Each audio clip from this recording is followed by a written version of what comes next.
Hi, I'm Sally Quinn, and welcome to the God Vote with Jacques Berlinerblau. Today we're going to be looking at the recent religious unrest in both Syria and Egypt.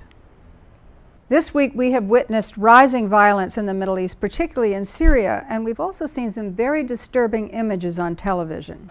Syrian security forces have clamped down hard on some of the biggest demonstrations to date in the protests that have swept the country since March.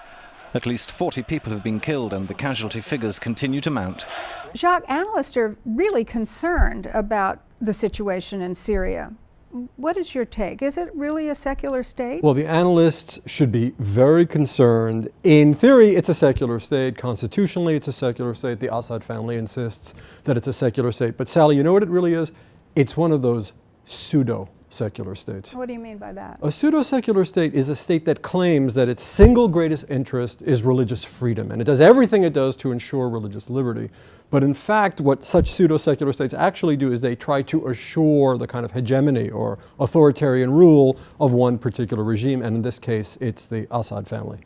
Well, as you know, the Assad family are Alawites. The Sunnis and the Shias both consider Alawites heretics. This is a despised minority in an atmosphere that doesn't have much of a culture of tolerance anyhow. If they lose, if Assad is deposed, this is going to be frightful. Jacques, the Coptic Christian minority is in trouble in Egypt as well. Can you talk about that? Oh, Sally, it's kind of ongoing persecution for this group. They live under very, very difficult circumstances in a majoritarian Muslim country. I even have a student who told me that when he was living in Egypt, he kept having Coptic moms and dads trying to pass off their daughters on him, and when he would ask them why, even though he was a good-looking kid, they'd say, because we see no future for our children here whatsoever. This is death. Well, I think also there's a problem too, because they were on some level aligned with Mubarak just to protect themselves from the Muslim majority, and I think that Mubarak is gone leaves everything up in the air. Yeah, I mean, they were aligned with Mubarak. I mean, this is the problem for minorities in the Middle East. They were aligned simply out of physical fear, right? Mubarak kept everyone in line in the worst possible way. I think that's the only reason why they were aligned with Hosni Mubarak. Well, and now there's the whole issue of the Muslim Brotherhood, and I think there's been a lot of misunderstanding about that. Well, this is not a monolith. First, you've got the elders, the old guard, who do not want to see anyone but a Muslim be elected president, who would not allow anyone to join another party. Then you have the middle group, which is sort of the reformist, who want to be more pluralistic, want to reach out to more people. Then you have the younger crowd, who are really educated, elitist. You see, Sally, the problem is you're one of these people who's inclined to like Muslim Brotherhoods. I have far less confidence than you do that they're capable of democratizing this situation. So I don't know if democratization is just going to take hold in modern Egypt.